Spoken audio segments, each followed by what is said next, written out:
Soulful Sundays. And what a Sunday it is. Spring is spring, and look at my work I gotta do. I got work to do up in here.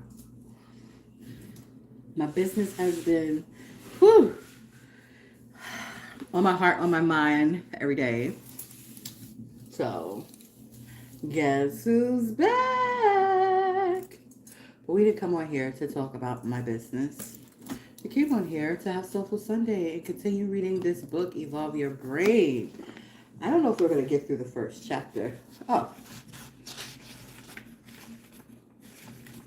the first chapter is pretty long. Oh, we are going to actually complete the first chapter today. I need to go back and do some editing. So I'm going to just jump right in because time is of the essence. And I got stuff to do and also agreed to be of assistance. So let's get back. Let's get to getting. A story of personal transformation. If you're just tuning in, we are reading Evolve Your Brain by Dr. Joe Dispenza. We're still in the first chapter. Left off on page 15. Pardon me, my body's going to be doing a bunch of stuff.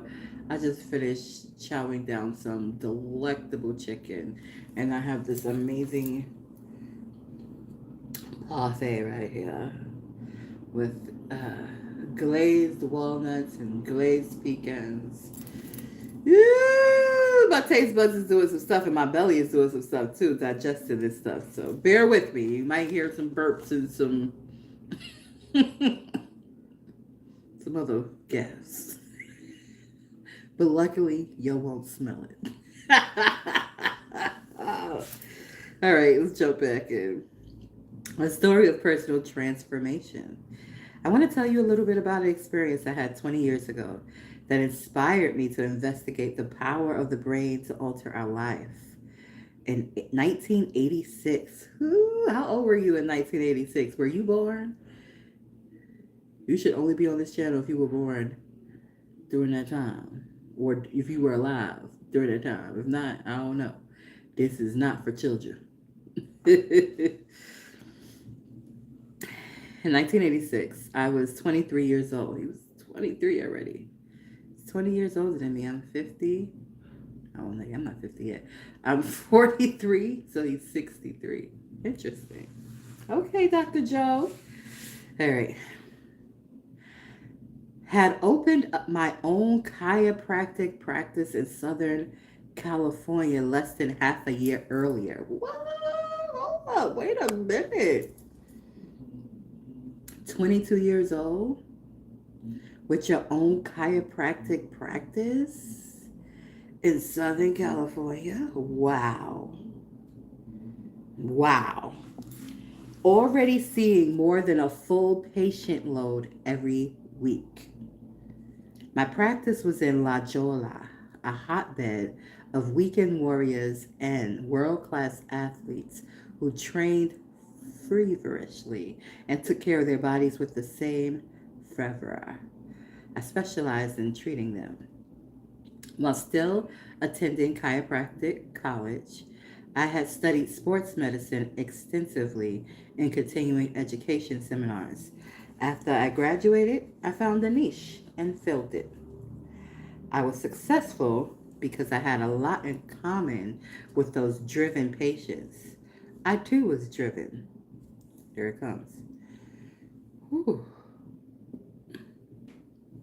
The burp. You didn't hear it, but I felt it and it came out. It was one of those silent burps. Like them, I felt I could meet every challenge and succeed. I managed to graduate with very good grades a year and a half ahead of schedule. Now I was living the good life with an office along the beach at 23. What? At La Jolla Boulevard in a BMW. You know, the California image.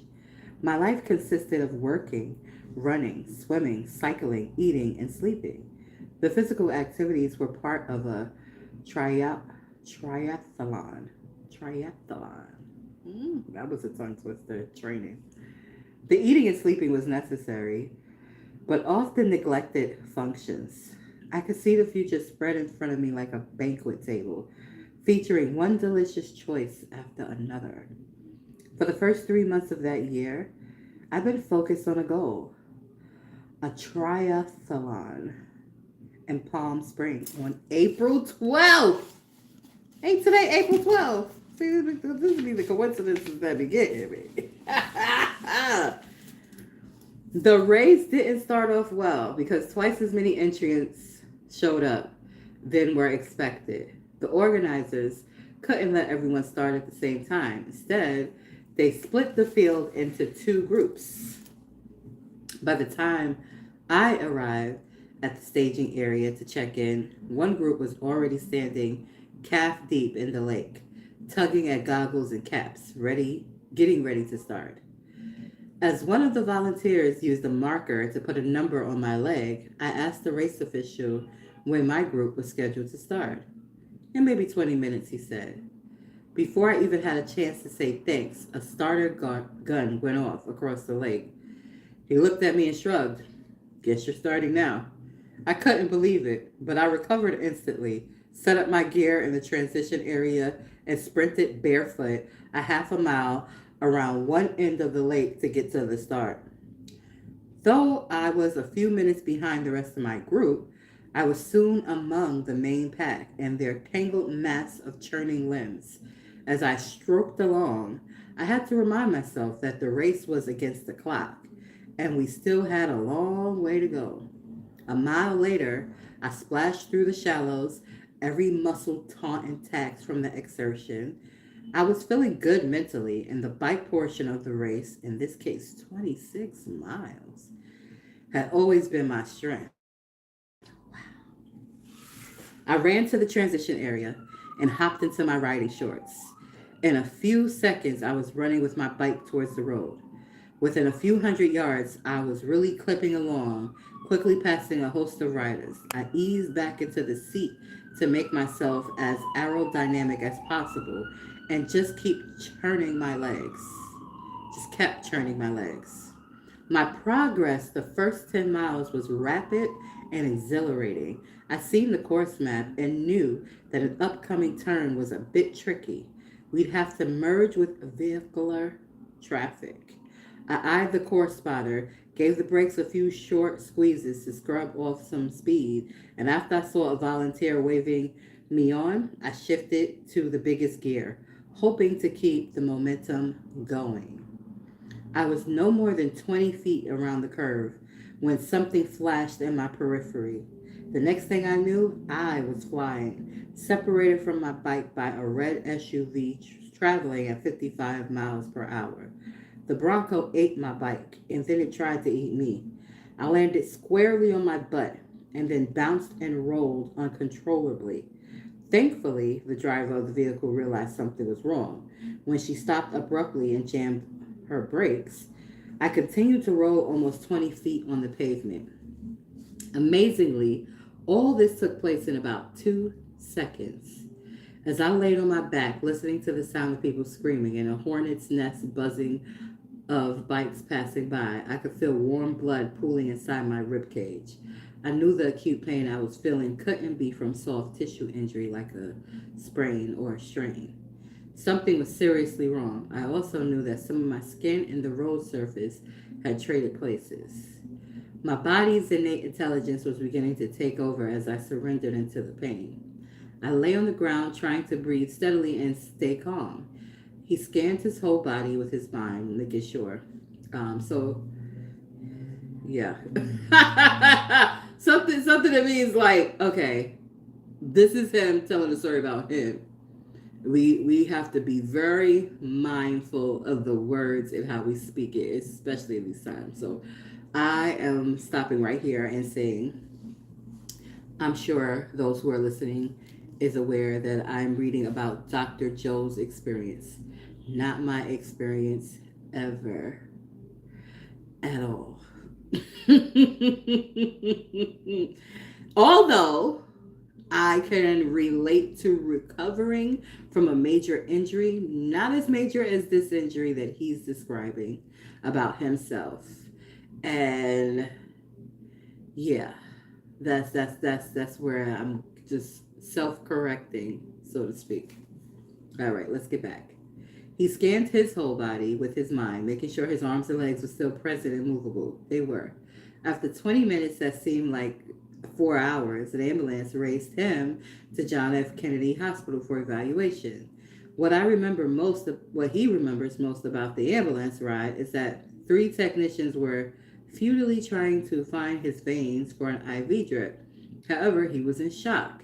During this process, the body's intelligence moves large volumes of blood into the internal organs and away from the limbs. Also, he could tell he was bleeding quite a bit internally. He could feel the blood pooling down his spine. There was very little blood in his extremities at the time. Essentially, he became a pincushion for the technicians. At the hospital, he was given blood tests, urine tests, x-rays, CT scans, and a gamut of other tests that took almost 12 hours to complete. After 3 unsuccessful attempts to remove gravel from his body, the hospital attendants gave up. Frustrated, confused, and in pain, he thought that this must be some bad dream that he had created. Finally, the orthopedic surgeon, the hospital's medical director, performed his orthopedic and neurological examination. He could determine no neurological defects. Next, he rattled his x-rays into the viewer. One in particular caught his attention. The lateral thoracic view, a side view of his mid-spine. He saw the vertebrae T8, T9, T10, T11, T12, and L1 completely compressed, fractured, and deformed. He gave him his diagnosis: multiple compression fractures of the thoracic spine with a T8 vertebrae more than 60% collapse. He thought to himself, it could be worse. He could have easily had his spinal cord severed and been rendered dead or paralyzed. Then he put up the CT scans showing several bone fragments in his spinal cord around the fractured T8 vertebrae. He knew that the next statement of the doctor would be a surgery. As a matter of fact, they could have said it together. The normal procedure in cases like this is complete thoracic laminectomy and Harrington rod surgery. He has seen several videotaped lamentations.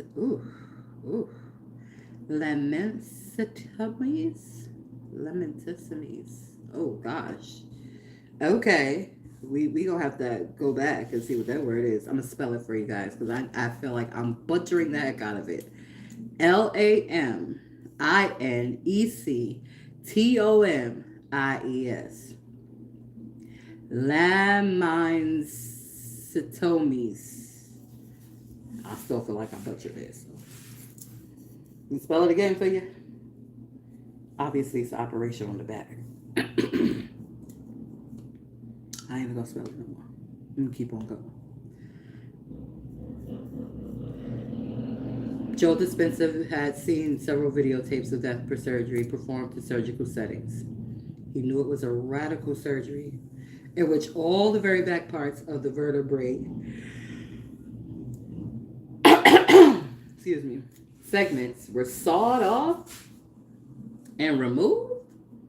At each corresponding segment, the surgeon employs a toolbox of carpenter's blades and many circular saws to cut away the bone and leave a smooth working surface.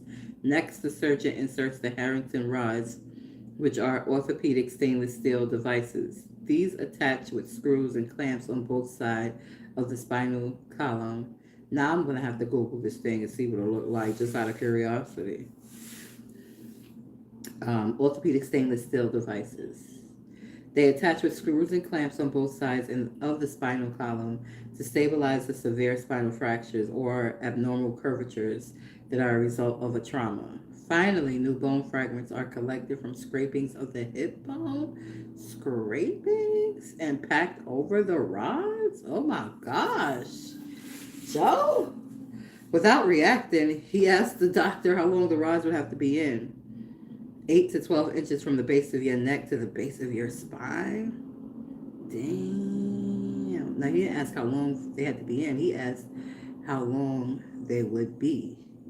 He then explained to him how he thought the procedure was really quite safe. In parting, he told him to pick a day within the next 3 days to have the surgery. He waved goodbye and thanked him. Still not satisfied, though, he asked for the best neurologist in the area to visit him. After his examination and x-ray study, he bluntly told me that there was a greater than 50% chance he would never walk again if he decided against surgery. He explained that the T8 vertebra was compressed like a wedge, smaller in the front of the column and larger towards the back of the column. If he stood up, he warned, the spine could not support the weight of his torso and his backbone would collapse. Apparently, the abnormal angle of the T8 vertebra would alter the normal weight-bearing capacity of the spinal segments.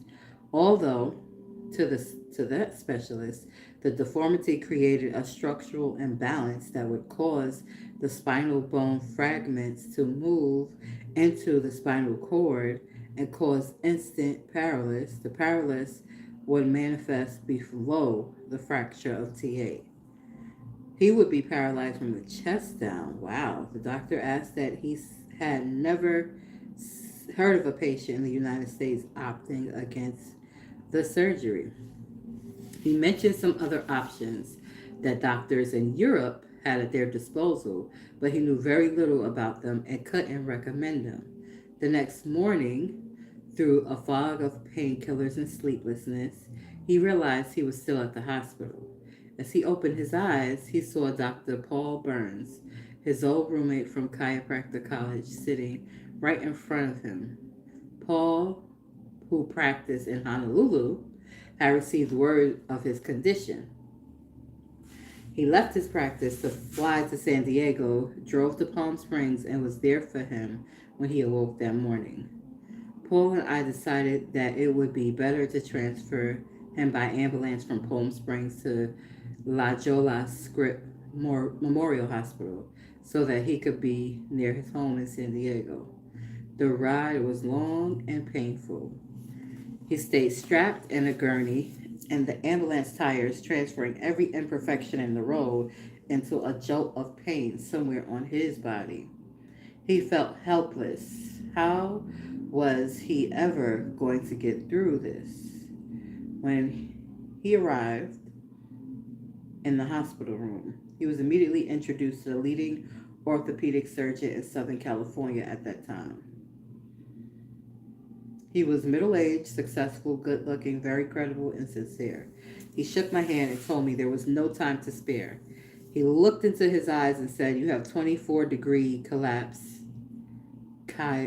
kyphosis, an abnormal forward curvature. The CT scans show the cord to be bruised and touching up against the bone fragments that were pushed backwards from the volume of the vertebral segment column shape. The bone mass of each vertebra had to go somewhere when it was compressed, and the normal column shape of each vertebra became more like a tumbled stone. You could be paralyzed at any minute," the doctor told him. His recommendation is immediate Harrington rod surgery. If we wait more than 4 days, a radical surgical procedure will be necessary in which they open the body from the front. What? Cut the chest open and also the back. Place the rods on both sides, front and back. The success rate for the more radical option is about 50%. He understood the reason that this decision had to be made within 4 days. The body's innate intelligence directs strings of calcium to be laid down in the bone to begin the healing process as soon as possible. If they waited longer than the 4 days, the surgeons would have to work through and around the natural healing process. The doctor assured him that if he chose to have surgery in less than 4 days, he could be walking in a month to 2 months and back to his practice seeing patients.